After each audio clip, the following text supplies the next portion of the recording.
é o Senhor. Bendito é o Senhor dos exércitos.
Evangelho que escreve João, capítulo 6, e versículo de número 28. Esta palavra já já está dentro do meu coração há uma semana, desde quarta-feira passada, quando nós começamos a pensar nesta palavra, meditar nesta palavra. Esta interrogação, esta arguição, ela faz parte do cerne da vida cristã, da missão que o crente tem nesta terra. João capítulo 6, versículo de número 28. João capítulo 6, versículo de número 28. Esse mesmo João que esteve na ilha de Patmos, e diz a Bíblia que ele estava ali por causa do testemunho da palavra. E quando ele estava na ilha de Patmos, ele ouviu uma voz de uma multidão, uma voz de uma multidão de águas. E esta voz, ele percebeu que não era uma voz qualquer. E quando ele vira para ver, ele viu que havia um semelhante ao Filho do Homem, andando pelo meio dos castiçais. E este cidadão glorioso, nosso Senhor, ele diz que tem na sua mão as 7 estrelas, estava falando das igrejas, está na mão do Todo-Poderoso. E ele diz para João: não temas, porque eu sou vivo, eu morri, mas eu ressuscitei, sou o primeiro, sou o último, sou o alfa, o ômega, e tenho as chaves da morte e do inferno. Esse Jesus está aqui nesta noite. Então por isso que este texto, ele é pertinente ao cerne da vida cristã, porque é uma pergunta que diz assim: disseram-lhe, pois, que faremos para executarmos as obras de Deus? Na Bíblia Revista e Atualizada diz assim: que faremos para realizar as obras de Deus? Pergunte para a pessoa que está ao teu lado: o que faremos para realizarmos as obras de Deus? Assim, dando glórias ao Senhor, mantenha a sua Bíblia aberta, por favor. Executarmos as obras de Deus. Nós sabemos que esta palavra obras, em todas as áreas da sociedade, em todas as áreas da vida humana, ela está falando de serviço, ela está falando de trabalho. Se nós atentarmos para aqueles que têm um senso mais acurado para artes, ele vai perceber que as obras de artes, ela normalmente expressa, as obras de arte que estão nas galerias, nos museus ou mesmo nas salas de estar, elas expressam emoções de quem as pintou. O indivíduo que recebeu a inspiração para fazer um quadro, para pintar o quadro, o grande desafio dele é traduzir as emoções ou sentimentos que ele está passando. Por isso que as pessoas que conseguem, não é o meu caso, apreciar obras de arte, é muito complexo isso para mim. As obras de arte, o que faz ela ser valorizada, o que faz ela estar em um museu, estar em uma galeria, e faz as pessoas apaixonarem, é quando quem consegue filtrar isso, quem consegue identificar isso, ele extrai os sentimentos daquele indivíduo que construiu aquelas obras. E nós sabemos que as obras de arte, o que valoriza a obra não é a moldura, o que valoriza a obra é a complexidade pela qual ela foi feita, o capricho, o material utilizado, e não a moldura. Por isso que quando se trata de obras de arte, é preciso entender essas questões para nós valorizarmos estas obras.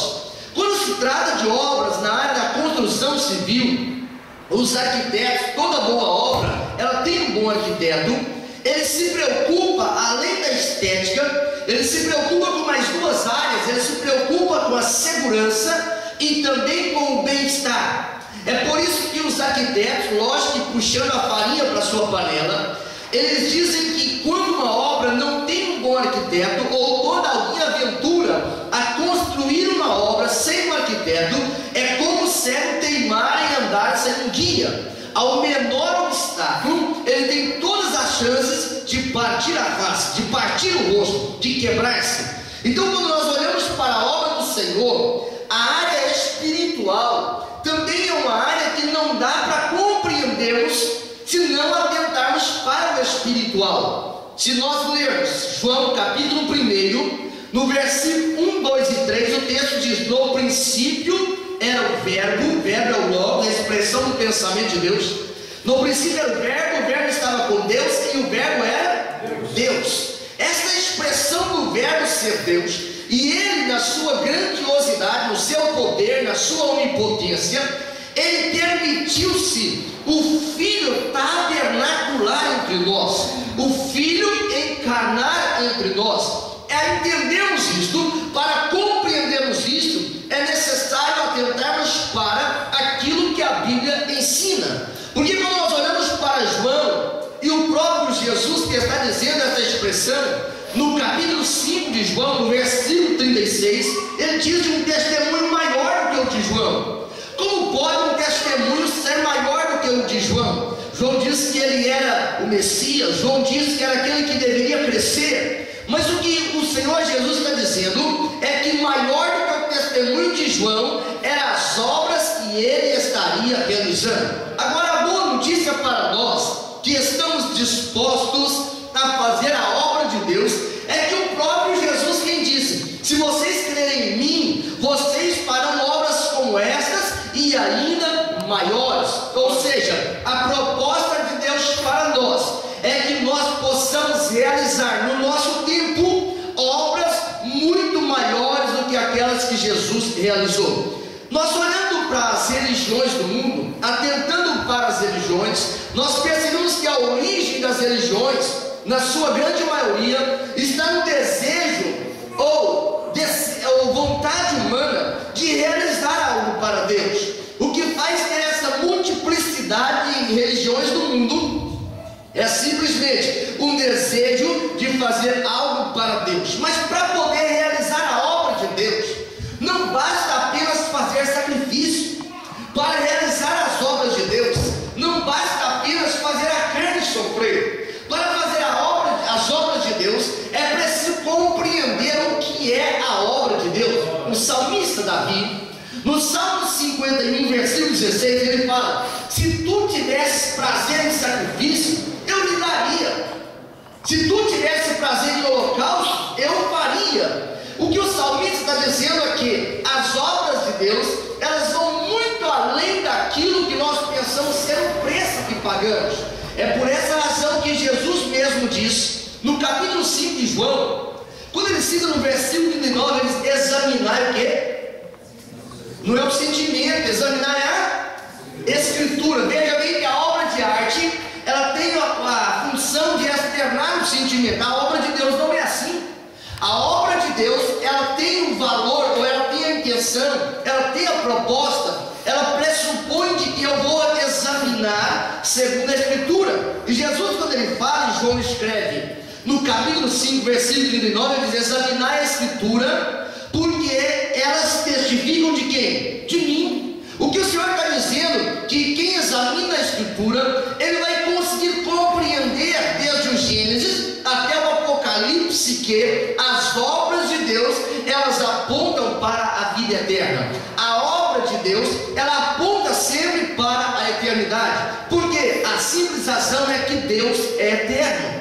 Quando nós não compreendemos as obras de Deus na ótica da eternidade, nós começamos a ser bairristas. Nós começamos a achar que a nossa denominação, ela é melhor do que qualquer outra denominação. Nós começamos a nos ludibriar de que o nosso nível espiritual é o mais desejado de todos os tempos. Mas quando nós olhamos para a obra do Senhor, como diz a Escritura, o próprio Jesus disse: se a sua justiça, se a vossa justiça, ela não exceder muito a dos fariseus, vocês não podem herdar o reino dos céus. Ou seja, nós podemos fazer muitas coisas boas, mas e não conseguimos então fazer as obras de Deus. Em primeiro lugar, é preciso compreender. Fala comigo, em primeiro lugar, é preciso compreender o que é a obra de Deus. A obra de Deus é um reino que não é comida. Fala comigo. A obra de Deus é um reino que não é comida, não é bebida, mas justiça, paz e alegria do Espírito. Quando Paulo está ensinando isso na carta aos Romanos, no capítulo 14, versículo 17, ele está falando de algo que vai muito além do sofrimento. As irmãs cantaram nesta noite sobre o sangue derramado na rede. E o Tiago citou aqui aquilo que o escritor aos Hebreus explicou no capítulo 11, versículo 38, que esses homens, está entre parênteses o texto, o mundo não era digno deles. desses homens. Mas o que eu consigo entender em Hebreus capítulo 11, versículo 38, que foi citado nesta noite, é que existem pessoas que estão dispostas a viver do Evangelho, mas o grande desafio da obra de Deus, ou das obras de Deus, é alguém disposto a morrer pelo Evangelho. O apóstolo Paulo, quando ele está ensinando a igreja da Galácia, em especial da Galácia do Sul, no capítulo 2, versículo 20 de Gálatas, ele diz: vivo não eu, mas Cristo vive quem? Vive em mim. Ele estava disposto. Nós citamos aqui na quarta-feira retrasada a expressão contente no Novo Testamento. Ela só aparece em Filipenses capítulo 4, versículo 11. Em Filipenses 4, 11, o apóstolo Paulo diz: eu aprendi. Não foi algo que veio de improviso, não foi algo que simplesmente ele pensou, ele criou na sua mente, no seu sentimento, um sentimento de bem-estar, não. Ele diz: eu aprendi a viver contente em toda e qualquer situação. Por que o apóstolo Paulo chegou a essa conclusão? É porque ele entendeu que a obra de Deus era superior aos seus desejos, a obra de Deus era superior às suas vontades pessoais. Por isso que ele disse: eu morri para o mundo e eu estou crucificado com Cristo. Quando o apóstolo Paulo tem essa revelação em Efésios, no capítulo 2, versículo 1, ele coloca o pronome, na terceira vez: nós estávamos mortos nos nossos delitos e pecados, mas ele nos deu vida. Se o reino de Deus, se a obra de Deus não é comida, não é bebida, faz todo o sentido do mundo Paulo escrever Romanos 14 e 20.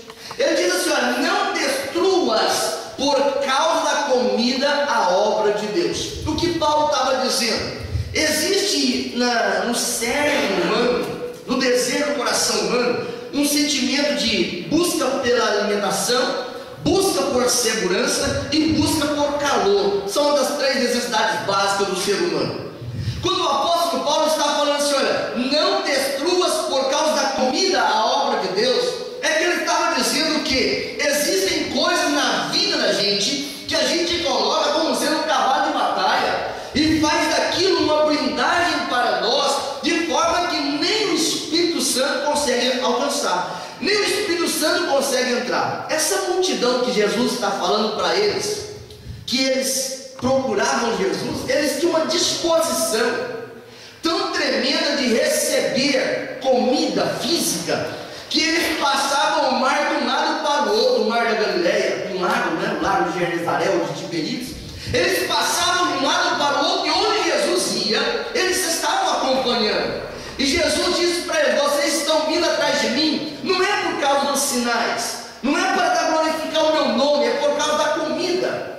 E agora, quando ele escreve nesse capítulo de João, no capítulo de número 6, nós vemos o versículo 28, mas no 27 ele fala: trabalha não pela comida que perece, mas aquela que subsiste para a eternidade. Quando Jesus ele desceu para poder tabernacular entre nós, a Bíblia fala, vou parafrasear o texto bíblico, de uma palavra assim: autos do processo. Porque quando João escreve capítulo 1, versículo 11, o texto sagrado diz: ele veio para os que eram seus, e os seus não o receberam. Aí surge a boa notícia para mim e para você, no versículo 12 do capítulo 1: mas a todos que o receberam, deu-lhes o poder de serem feitos filhos de Deus, aqueles que creem no seu nome. Agora, o que é tremendo nisso aqui é que essa busca pela obra de Deus, para fazer a obra de Deus baseada no sentimento ou na conveniência pessoal, tem gerado uma inversão de valores tremenda, uma inversão de valores espirituais. Hoje eu estava acessando um site de Facebook, e eu estava vendo um moço lá que colocou uma frase, ele colocou quase um livro inteiro sobre a sua própria vida, que ele é bacharel e um monte de coisas mais, e que ele estava à disposição de agenda aberta e mais um monte de coisa. Um moço muito novo, e ele escrevia esses comentários lá, um péssimo português ainda. A intenção dele era que atraísse a atenção das pessoas para um convite: prega na minha igreja, prega no meu congresso. Ele diz: estou fazendo a obra de Deus precisa ser ensinado, precisa sentar para poder aprender, precisa sentar para compreender o que é a obra de Deus. A obra de Deus não é status, a obra de Deus não é estrelado, a obra de Deus não é bajulação, a obra de Deus não é ostentação, mas a obra de Deus é renúncia. Quem não renuncia tudo por causa de mim não pode ser meu discípulo. Jesus está dizendo, isso é a obra de Deus. A obra de Deus é quando vai caminha uma milha, você caminha duas, eu caminho duas. Ele diz, deixa a capa, deixa a túnica, isso é a obra de Deus. O que é a obra de Deus? Se não é comida, se não é bebida, se não é coisas materiais, é porque a obra de Deus é algo que está muito além do pensamento, da filosofia. A obra de Deus é uma obra transformadora. Quando o profeta Joel está escrevendo no capítulo 3, versículo 14 do seu livro, ele fala, ele descortina um cenário, uma obra de arte profética. Não sei se existe essa expressão, arte profética, mas ele descortina um cenário que qualquer novo convertido consegue perceber de forma literal. Ele diz, multidões, multidões no vale da decisão. Sabe o que é isso? Deus estava apontando para o profeta Joel e para mim, dizendo, olha, existe uma multidão de pessoas que estão querendo fazer parte da obra de Deus, entender a obra de Deus, ser alcançado pela obra de Deus. Em segundo lugar, a obra de Deus é em quem ela é realizada. O livro de João, capítulo 6, versículo 28, o Senhor traz essa expressão, o que nós faremos? Olha o texto bíblico, disseram-lhe, pois, que faremos para executar as obras de Deus. Em segundo lugar, a grande coisa aqui que eu aprendo é em quem é realizado a obra de Deus. Quando o irmão Gilvan estava lendo aqui Romanos capítulo de número 8, iniciou a partir do versículo 1, ele diz, nenhuma condenação há para os que estão em Cristo Jesus. E ali nessa versão que ele leu, revista e corrigida, diz que não andam segundo a carne, mas segundo o que? O Espírito. E vai descer o texto bíblico ao ponto que nós compreendemos que a inclinação da carne é para a morte, mas a inclinação do Espírito é para a vida. Essa expressão está deixando o capítulo 8 de Romanos, mostrando que o reino de Deus, ele é executado em pessoas, não é através de métodos, não é através de ensaios, não é através de uma metodologia de autoestima, de autoajuda, não. O reino de Deus, ele é o reino de poder. O evangelho que prega nele é o evangelho de poder. É por isso que o apóstolo Paulo, quando ele chega a essa conclusão, no capítulo 1 de Romanos, versículo 16, ele diz, esse evangelho eu não me envergonho. Ele diz, eu não me envergonho do evangelho, porque é poder de Deus para a salvação de todo aquele que crê. Olha que coisa gloriosa. João capítulo 1, versículo 11, veio para os que eram seu, e os seus não receberam. Mas o 12, e todos os que o receberam, a universalidade da salvação. É glorioso pensar neste aspecto, sabe por quê? Porque quando o apóstolo Pedro, ele explica na sua primeira carta, no capítulo 1, no versículo 9, ele diz que os profetas inquiriram. No versículo 12, no capítulo 1 de 1 Pedro, os anjos anelam perscrutar. Isso tudo que os profetas não compreenderam na íntegra. Os anjos ficam perplexos. O Senhor revelou para nós através do Espírito. É por essa razão que a obra de Deus, ela precisa ser realizada com muito temor, com muita fidelidade, com muita renúncia, porque esta obra tem um dono. E a Bíblia explica que quando eles perguntam para o Senhor, Senhor, o que nós faremos para realizarmos, executarmos as obras de Deus? No capítulo 6 de João, versículo 29, eles têm que crer. O ponto de partida é crer naquele que enviou a Cristo. Toda pregação que é divorciada da dependência de Deus, ela não passa de uma mensagem de autoajuda. Quando consegue ainda alcançar esse objetivo? Sabe por quê? É porque o evangelho do reino de Deus é um evangelho que ele coloca diante de nós um cenário, coloca diante de nós um outdoor, para nós avaliarmos o nível do relacionamento que nós estamos tendo com Deus. Ele consegue mostrar para nós estamos caminhando. A Bíblia explica no Evangelho de João capítulo 3 que à noite um homem muito conhecido em Jerusalém, um mestre da palavra, um homem doutor da lei chamado Nicodemos, no capítulo 3 de João, versículo 3, ele foi ter com Jesus à noite, porque ele esteve diante e disse: bom mestre, o que eu faço para herdar a vida eterna? Ele já era um homem realizado, vamos dizer assim, em termos de religião, em termos de conhecimento teológico do Antigo Testamento. Ele era realizado, ele era doutor na área, ele podia julgar, ele tinha argumentações sólidas, mas ele entendia que tudo que ele havia adquirido não lhe dava segurança da eternidade.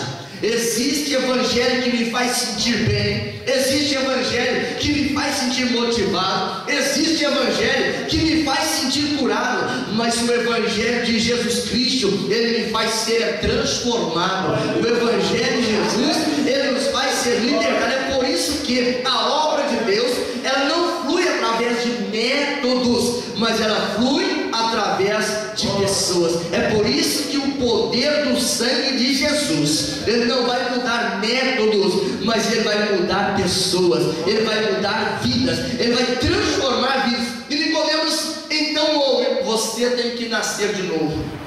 Nicodemos pensou, avaliando as suas convicções, a sua bagagem acadêmica, ele olhou: como eu posso voltar ao útero da minha mãe? O Senhor diz: não, Nicodemos, você já está bem grandinho, parafraseando aqui com as minhas palavras.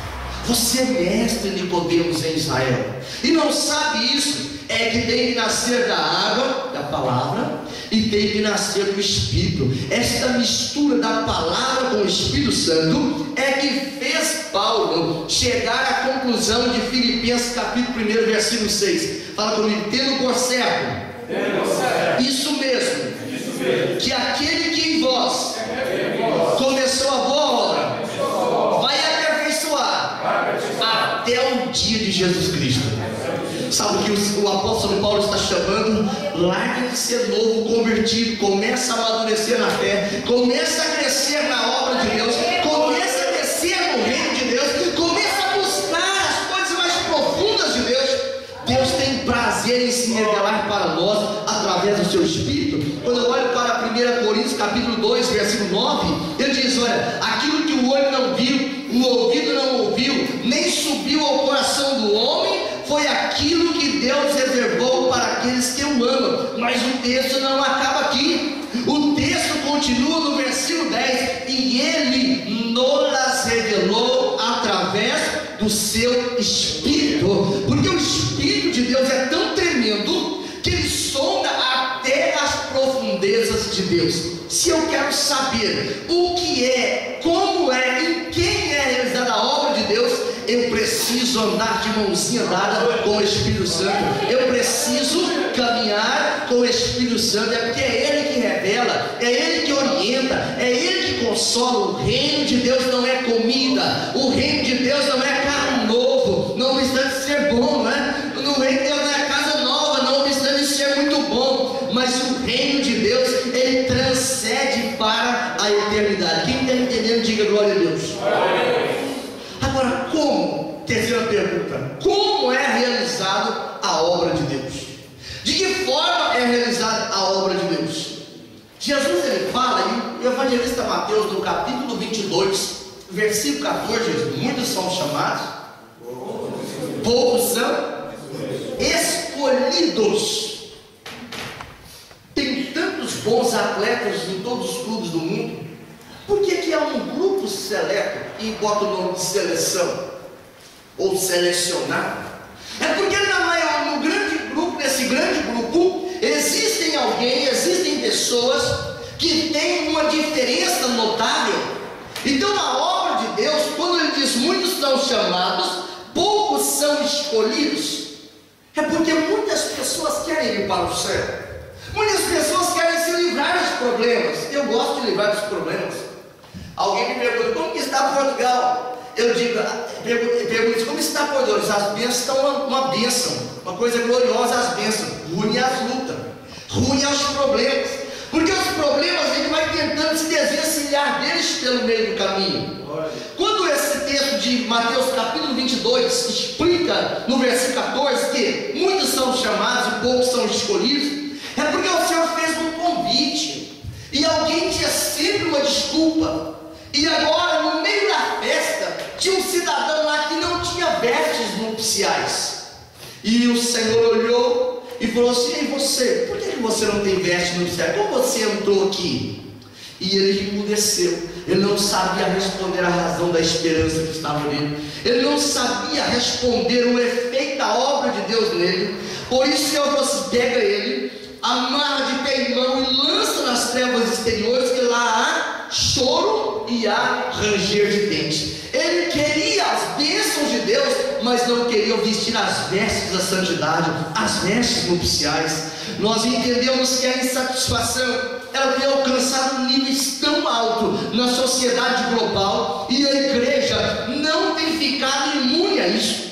Mas quando alguém entende que o reino de Deus não é comida, que o reino de Deus não é bebida, ele fala como Jó: ainda que ele me mate, mas contudo nele eu esperarei.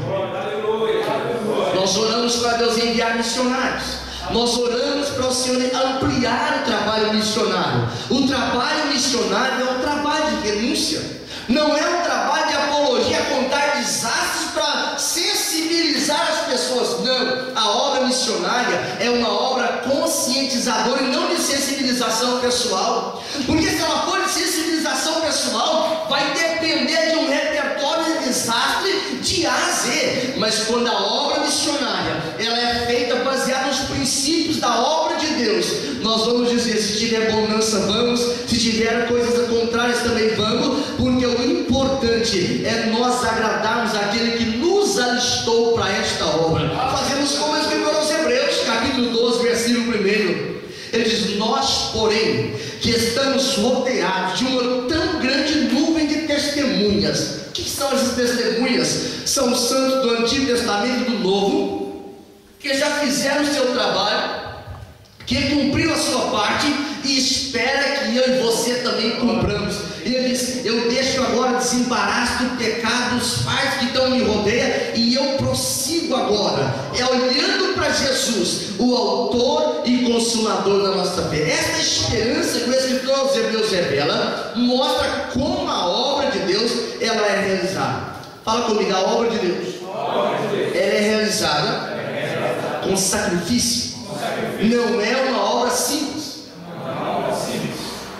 Quando Jesus está enviando os obreiros, lá em Mateus 10:16, Marcos 10:16, parece que é Mateus 10:16, alguém quer dar referência, por favor?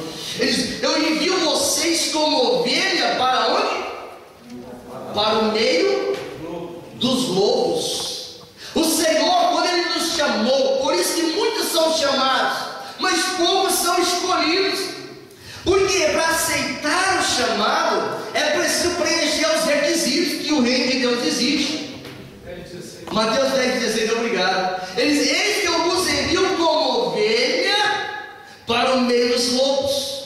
As ovelhas não levam armas físicas, as ovelhas não levam armas materiais, mas as ovelhas elas dispõem de armas espirituais. É por isso que a realização da obra de Deus, o apóstolo Paulo, ele ensina na carta aos Efésios, no capítulo 6, versículo 12, diz: a nossa luta, a nossa, minha, sua, ela não é contra a carne, ela não é contra sangue, não é contra pessoas, mas sim contra principados e potestades no mundo espiritual, neste mundo tenebroso. E para eu vencer aí, para você vencer, a Bíblia explica em Efésios 6:13 que eu tenho que revestir toda a armadura de Deus. Não é apenas gostar da espada do Espírito, não é apenas gostar do escudo da fé, não é apenas gostar da preparação dos pés do Evangelho da Paz, é preciso revestir toda a couraça da justiça. Aquele cidadão de Mateus 22:14, ele estava no meio dos crentes, ele estava no meio dos que iam morar no céu, mas ele não tinha vestes nupciais. E o Senhor, no dia que Ele chamar, Ele vai querer ver as vestes que Ele nos confiou. Ele vai querer ver que tipo de vestes que eu estou me portando. Eu não estou falando do terno que eu comprei no balão, não. Eu estou falando de vestes espirituais. Eu estou falando de vestes de santidade. Eu estou falando de coisas que trazem edificação. E sabe, entre as partes desta armadura, existe uma que o crente não pode abrir de mão. Essa armadura, essa parte da armadura, que é usada aqui nesta parte do abdômen, ele diz que estejam cintados com a verdade. Fala comigo, é preciso estar cingidos, cintados com a verdade, e ter a couraça da justiça. O salmista, no Salmo 111, versículo 7, diz: as obras das mãos de Deus. Fala comigo, as obras da mão de Deus. Fala forte, as obras das mãos de Deus são verdade, são justiça. Fiéis, enche o peito e fala: fiéis são os teus preceitos. Quando Paulo diz que tem que preparar os pés para o evangelho da paz, é que o crente que vai morar no céu, o crente que está fazendo a obra de Deus, ele é super atualizado com a Bíblia. Ele não é atualizado com as últimas notícias, muitas vezes não é atualizado com as últimas notícias de Portugal, mas a notícia do céu, ele tem que saber ela prontinha. As notícias do que acontece no céu, ele tem que saber falar com propriedade. Ele precisa saber por que ele é salvo, até que ponto a salvação está colocada à disposição. Ele precisa entender o tempo da salvação. Ele precisa saber onde ele vai morar, ele saber onde está o seu domicílio, ele saber onde o Senhor preparou para ele. Quando as pessoas sabem de cor o nome dos artistas, mas não sabem o nome dos discípulos de Jesus, dos apóstolos, sabe o nome de muitas coisas desta vida, mas não sabe o nome dos profetas menores da Bíblia, os profetas maiores, os livros poéticos, os livros proféticos, não sabe. O reino de Deus é um reino de poder. O reino de Deus é um reino de poder. O Senhor disse assim: olha, porventura quando o Filho do Homem vier, vai encontrar fé na terra? Sabe por quê? É porque a fé está sendo substituída por superstição.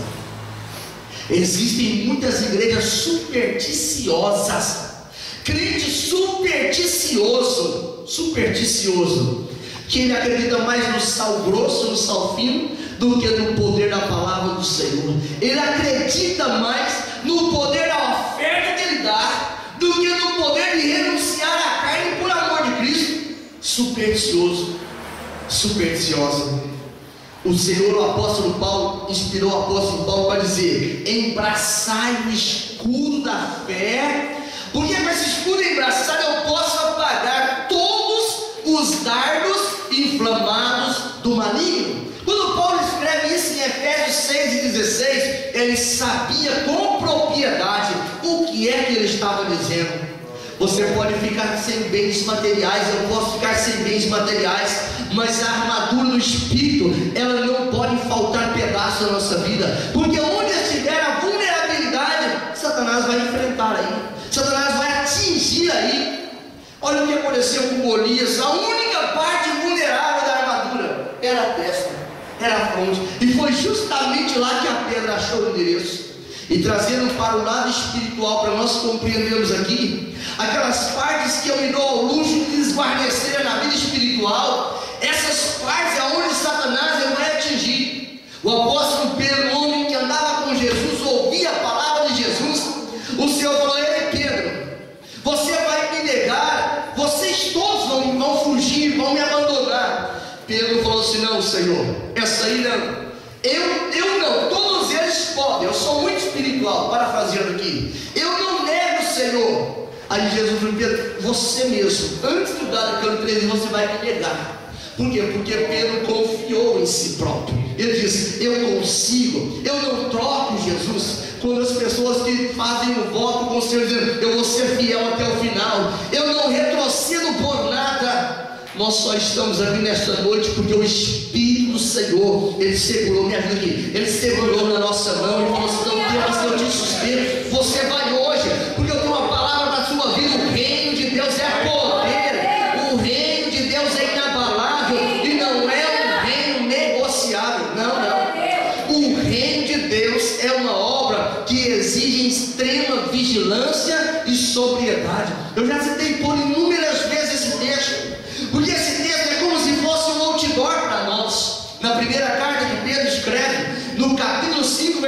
8, de serem sóbrios, vigilantes, porque o diabo, o vosso adversário, anda ao derredor, bramando como leão, procurando alguém que possa tragar.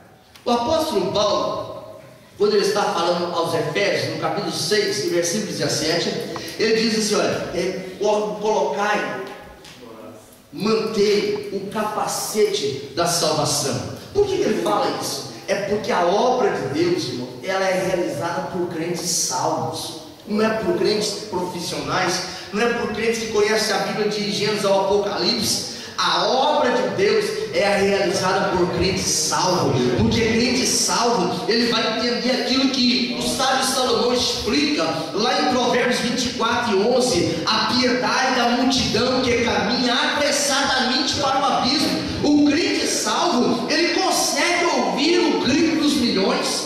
O crente salvo, ele tem sensibilidade suficiente para poder ouvir o clamor das multidões. Mas o crente que sabe sobre a Bíblia, mas não é salvo, ele sempre vai ter uma desculpa, uma boa justificativa para não fazer a obra de Deus. E depois, o apóstolo Paulo diz que a obra não acaba aqui. Não posso fazer a obra apenas com aquilo que eu já mencionei. No versículo 16 ele diz: a espada de quem? A espada do Espírito. Porque com essa espada do Espírito é que nós temos a argumentação para poder vencer as artimanhas de Satanás. O salmista, ele escreveu um salmo, esse salmo é o mais longo da Bíblia, o salmo 119, e no versículo 142 ele diz que esta palavra, ela é fonte de uma argumentação insuperável. Por causa da tua palavra é que eu não me envergonho. Se o crente tem a palavra no coração, ele pode entrar em qualquer discussão filosófica, ele pode entrar em qualquer discussão materialista. Por quê? Porque ele sempre vai tirar de letra. Porque esta palavra, ela é viva, ela não é só eficiente. Não. Esta palavra, além de viva, ela é eficaz. Que tem coisas que é eficiente agora, mas daqui 10 anos não serve. Tem coisas que é eficiente. Eu me lembro quando eu tinha por volta dos 8 anos de idade, eu fiz um curso e eu ganhei o título de datilógrafo. Já imaginou que coisa grande? Título de datilógrafo. Eu chegava para conseguir um trabalho com 12 anos, já punha logo o diploma. Título de datilógrafo. Eu quero perguntar, quem tem uma máquina de datilografia em casa aqui? O Tiago, só o Tiago aqui. Aquilo era eficiente, mas não é eficaz. Então a palavra de Deus, ela é viva e mais do que eficiente, ela é eficaz. Porque o apóstolo, o escritor dos Hebreus explica que ela é viva e eficaz, mais penetrante do que espada alguma de 2 gumes. Os cardiologistas que tem no Brasil são extremamente eficientes, muito eficientes, mas não são eficazes na maioria das vezes. Porque para ser eficaz precisa ir no cerne do problema. E a palavra de Deus vai na divisão da alma, do espírito, juntas e medulas, e vai mais longe. Ela é apta para discernir os pensamentos e as intenções do coração. E depois que nós vestimos esta armadura, a obra de Deus, ela não para aí. Ela não é realizada só por causa da armadura. Ele diz que tem que orar, tem que vigiar com perseverança e oração por todos os santos. A obra de Deus não é uma obra do intelecto apenas, não. A obra de Deus é uma obra regada com jejum, com oração e com palavra. Agora, o que é glorioso entendermos em Mateus 22:14, muitos são chamados e poucos são escolhidos, é que se existem poucos, é que eu posso fazer parte desse pouco. Porque Efésios capítulo 1, versículo 3, quando o apóstolo Paulo invoca as bênçãos, ele diz: bendito o Deus e Pai de nosso Senhor Jesus Cristo, que tem nos abençoado com toda sorte de bênçãos espirituais nas regiões celestes. E o 4, e Ele nos escolheu nele, em Jesus, antes da fundação do mundo. Olha que coisa gloriosa. Como nós podemos realizar as obras de Deus? Ela é realizada por nós. O Senhor nos escolheu com uma finalidade. Fala comigo assim: dar frutos. João capítulo 15, versículo 16, ele é uma apologia de resultados espirituais, para confrontar o conforto de um texto bíblico, grava isso, o conforto de um texto bíblico, que alguém usa por conveniência. Eu falei a palavra, pronto, a palavra já faz o efeito. Não. João capítulo 15, versículo 16, Jesus disse, que você deve dar fruto, que eu devo dar fruto, mas fruto que permaneça, fruto que permaneça. O Tiago estava citando aqui no início que a parábola dos talentos, um recebeu de 500, mas foi 5, já potencializou 5 talentos. Esses talentos são entregues com uma finalidade. Deus, Ele nos dá as coisas, ou Ele coloca as coisas na nossa mão, não é apenas para o nosso bem-estar, é para nós darmos fruto. O Senhor é que nos equipa para a sua obra. É o Espírito Santo que o mundo não pode ter, não conhece. O Espírito da verdade, João 16 e 13, que o mundo não pode ter, Ele nos entregou para nos habilitar para realizar a obra de Deus. E o Senhor traz uma palavra tão forte. Em Lucas 13, versículo 7, a parte B, Ele fala assim, olha, não ocupe. Diga a pessoa do lado, não ocupe a terra inutilmente. Olha que palavra mais forte. Eu não posso ocupar a terra inutilmente. É por isso que o irmão Samuel leu aqui na meditação da palavra, para nós orarmos por missões, Marcos 16 e 15. Ele disse, olha, ide. Esse ide aqui não é para as empresas da terra, esse ide é para os salvos. Ide por todo o mundo e pregai o evangelho a toda criatura. Quando Jesus está dizendo em Mateus 9,37, ele fala assim, olha, roga o Senhor da seara para enviar ceifeiros, porque os ceifeiros são poucos, a seara é grande, os ceifeiros são poucos. No próximo versículo ele manda orar, para rogar, para Deus mandar ceifeiros. O Senhor diz que são poucos, ele não diz que são inexistentes. Ele diz que são poucos e não que são zero na contagem de Deus. Deus trabalha com o pouco. Deus trabalha com o pouco. Sabe por quê? Não é que Deus tem prazer em ter poucas pessoas no céu, não. É porque um homem com Deus, um homem que entende a obra de Deus, ele é um potencial extraordinário na mão de Deus. Ananias, lá no capítulo 9 de Atos dos Apóstolos, quando o Senhor fala assim, ei Ananias, faz favor aqui, você vai lá na rua direita, na casa de Judas, tem um homem por nome de Saulo, ele está orando. Ananias, quando ouviu o nome Saulo, sabendo das ameaças, eu falei, Senhor, esse aí não, esse homem tem carta para estragar a igreja aqui, para prender as pessoas, ele tem carta. Ananias, para você pode ser isso, para mim ele é um vaso escolhido. Olha o contraste. E Ananias era crente, mas o segredo de Deus é que Ele escolheu. Se você está sentado aqui nesta noite, você deveria estar regozijando o Senhor, glorificando, porque você é escolhido por Deus para poder fazer uma obra muito grandiosa, uma obra que vai além da nossa capacidade. Portugal. Um dia estava vendo uma reportagem e o repórter mostrando a preocupação dos sociólogos aqui, que a população portuguesa está envelhecendo. Isso mostra que então o problema é trazer imigrantes, resolve o problema. Não, Portugal não precisa de imigrantes, Portugal precisa de ceifeiros. Portugal precisa de pessoas que entendem que estão aqui para ampliar, expansionar, agigantar o reino de Deus. É isso que a nação portuguesa está precisando. Por qual razão disso? É porque Deus trabalha com gente. O Antigo Testamento, a Bíblia fala no capítulo 12 de Gênesis, que Deus escolhe um homem chamado como? Abraão. Então, Abraão, sai da tua terra, do meio da tua parentela, e vai para uma terra que eu vou te mostrar. Por causa desse gesto de obediência, esse gesto de fé, Deus levantou uma nação através de Abraão. E existiu um momento na vida dele, momentos de incredulidade, de dúvidas, que ele precisou ser fortalecido por Deus. E Paulo revela o segredo. Quando nós vemos carta de Romanos, capítulo 4, versículo 20, a Bíblia diz que Abraão se fortalecia fazendo o quê? Fala assim, dando glória a Deus.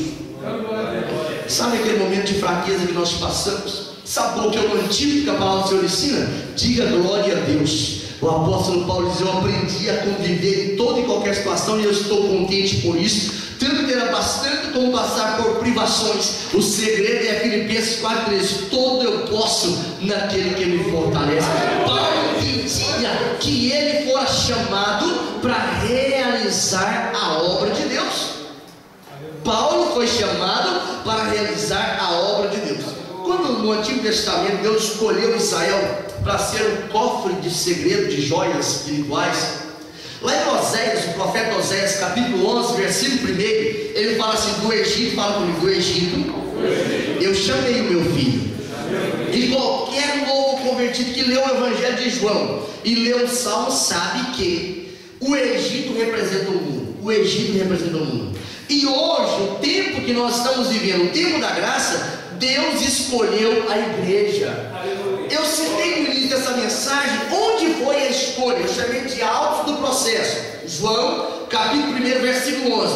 Ele veio para os que eram seu, Israel, mas os seus não o receberam. Mas o plano de Deus, a obra de Deus não para quando eu não aceito. A obra de Deus não para quando você não aceita. Sabe por quê? Porque no versículo 12 do capítulo 1 de João, ele fala: todos os que o receberam, deu-lhes o poder de serem feitos filhos de Deus. Aqueles o quê? Aqueles que creem no seu nome. Israel rejeitou, fala comigo, Israel rejeitou. Mas nós como igreja, nós recebemos. É por isso que Jesus, ele fala essa expressão no capítulo 16 de Mateus, versículo 19. Ele diz: dar-te-ei a chave do reino dos céus. Tudo que ligares na terra está sendo ligado no céu.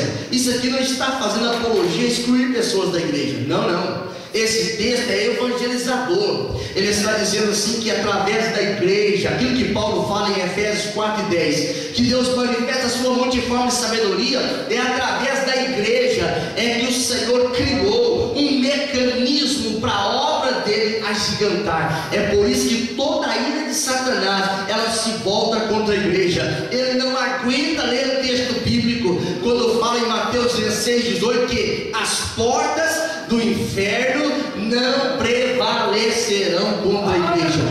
Sabe, a única coisa que faz a igreja atrasar a marcha é quando não há um espírito de unidade. Mas quando a igreja se une no sofrimento, na luta, na angústia, na alegria, no gozo, na paz, na festa, a igreja vai avançando dizendo assim: olha, tudo posso naquele que me fortalece. O Senhor é por nós, ninguém pode ser contra nós. Não vai ser tristeza, não vai ser angústia, não vai ser perseguição, não vai ser fome, não vai ser nudez, não vai ser perigo, não vai ser espada.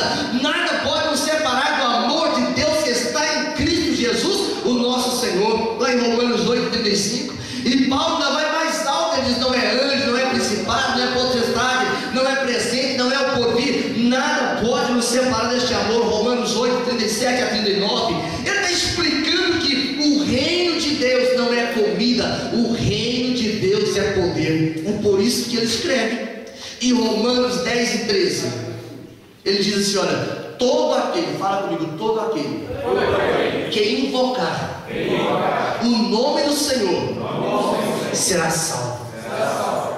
Paulo um dia estava ensinando para um obreiro por nome de Tito. No capítulo 2, versículo 11, ele fala assim: a manifestação da graça, a revelação da graça, ela traz salvação a todos os homens.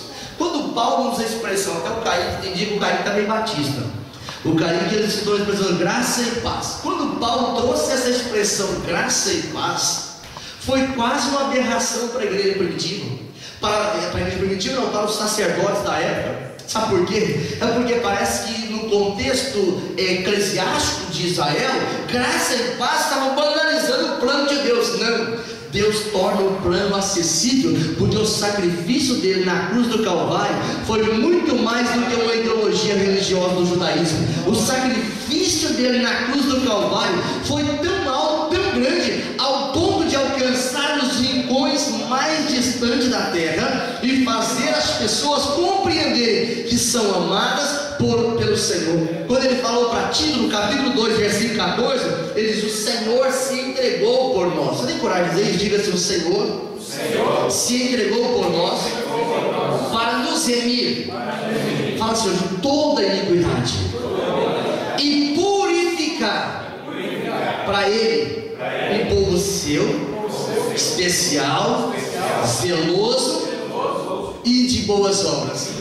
Sabe o que quer dizer a expressão boas obras? Fazedor de obras. Deus não chama crente para ociosidade. É que eu estou contemplando o sagrado. Não, Deus não chama ninguém para contemplar o sagrado. É Ele que contempla a nossa vida, se está no sagrado ou não. Ele nos chama para fazer a sua obra. Nós só justifica a nossa existência nessa terra se for para fazer a obra do Todo-Poderoso. Se não for para fazer a obra do Senhor, não justifica Ele manter a gente vivo. Não justifica. Então, quando o irmão Tiago estava citando sobre a parábola dos talentos, a Bíblia diz que o Senhor, Ele concedeu dons, talentos a cada um segundo a sua capacidade. Um recebeu 5, o outro recebeu 2 e o outro recebeu 1 talento. Não existe nenhuma pessoa aqui nesse lugar, nesta noite, que não tenha pelo menos 1 talento, que não tenha pelo menos 1 talento. Não existe. Mas existem pessoas na igreja, eu estou falando agora não só aqui de forma universal, que ele enterra o talento. Ele diz: se não for para ter 5, eu não quero ter nenhum. Irmãos, nós vamos ser abençoados e vamos ser congratulados pelo Senhor com a fidelidade pela qual eu exerci o meu talento. Se Deus te deu um talento para tocar, toque o melhor louvor para a glória do nome dele. Se Deus te deu um talento para poder trazer água ao púlpito, faça com a melhor motivação espiritual. Se Deus te deu um talento para trabalhar no escritório da igreja, faça com dedicação. Sabe por quê?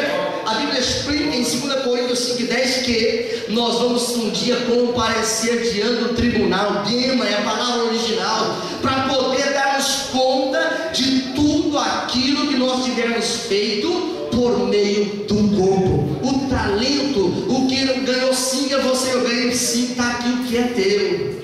Essa expressão, o que é teu, é que faz a diferença entre o bom e o mau administrador das coisas celestiais. Tudo que nós estamos utilizando, carro, casa, inteligência, bens materiais, tudo vem de Deus. O salmista explica no Salmo 24 assim, do Senhor é a terra e todos os que nela há, toda a sua plenitude, nada foge do controle de Deus. Se Deus te deu um talento, é porque essa é a sua capacidade. Faça isso prosperar, faça isso agigantar, porque vai ouvir o Senhor: servo bom e fiel. Você foi fiel sobre o pouco, sobre o muito eu te colocarei. Não está faltando pessoas dispostas nos últimos dias nas igrejas. Está falando disposição com comprometimento. Eu posso chegar acabado, maltratado, ferido, mas eu vou fazer a obra de Deus. Aquele ganhou um talento só. Eu acho que o talento foi só para não ter reclamação no dia do juízo final. Ele dizia: Senhor, eu não fiz que eu não tinha nenhum, né? O Senhor deu para ele um talento. Ele olhou e falou assim: eu sei que o Senhor é duro, o Senhor planta, o Senhor colhe onde o Senhor não plantou. Então fiquei com medo, Senhor, e eu enterrei o talento. Está aqui o que é teu. Jesus olhou para ele e falou: servo negligente, servo inútil, servo estéril, podia ter dado para os banqueiros. Sabe o que o Senhor estava dizendo? Estava dizendo assim: olha, eu te confiei uma responsabilidade, não me te exigir 10, confiei uma, mas era para você ser fiel, porque quem for fiel até o fim receberá a coroa da vida, que o Senhor, justo juiz, Ele guardou para aqueles que Ele ama. Sabe o que esse servo revela? A ingratidão. Um mal terrível que acontece no cotidiano, chama ingratidão. Esse servo teve disposição para cavar. Ele foi arrancando tudo quanto é coisa suja, coisa imunda, coisa que não serve. Disposição para achar defeitos, disposição para buscar coisas que não trazem edificação. E diz Diz a Bíblia que ele escondeu o talento lá. Ele disse: se for para ser desse jeito, não sou. Se for para poder fazer isso ou isso, não vou ficar. O Senhor disse: negligente. Sabe por quê? É porque quando Deus me confiou um talento, Ele não vai exigir de mim o que confiou sim para o irmão ali. Ele vai exigir daquele um talento que Ele me confiou. Mas sabe o que Ele vai querer? Que eu faça esse talento dar fruto. Ninguém é salvo para assistir o sagrado. Nós somos salvos para povoar os céus. Nós somos salvos para ganhar almas para o reino de Deus. Porque naquele dia, no tribunal de Cristo, nós queremos ouvir: servo bom e fiel, você foi fiel sobre um pouco, sobre o muito você vai ser colocado. Quem gostaria de ouvir essa expressão dos lábios de Jesus? Fica de pé, por favor. E nós vamos orar neste momento. Senhor da glória, a tua palavra traz essa arguição, Senhor, que a multidão fez. Como podemos realizar as obras do Senhor? Deus, sabemos que é um reino inabalável, não é um reino transitório, não é um reino que finda quando a terra se findar, não é um reino que termina ao final do milênio, mas é um reino, Senhor, que transcende para toda a eternidade. Senhor, que o nosso coração seja incomodado, Senhor, pelo grito das multidões, Senhor, que caminham apressadamente para o abismo. Senhor, eu quero te pedir: desperta no nosso coração um amor pelos perdidos, um temor avultado, Senhor, que não tenha pessoas neste lugar que cabe terra, Senhor, para enterrar o talento, mas que tenham pessoas que consigam polir os teus talentos, que consigam lapidar as suas habilidades, os dons que receberam do Senhor, e usar tudo isso, Pai, para a glória do nome precioso de Jesus. E quem crê, diga amém.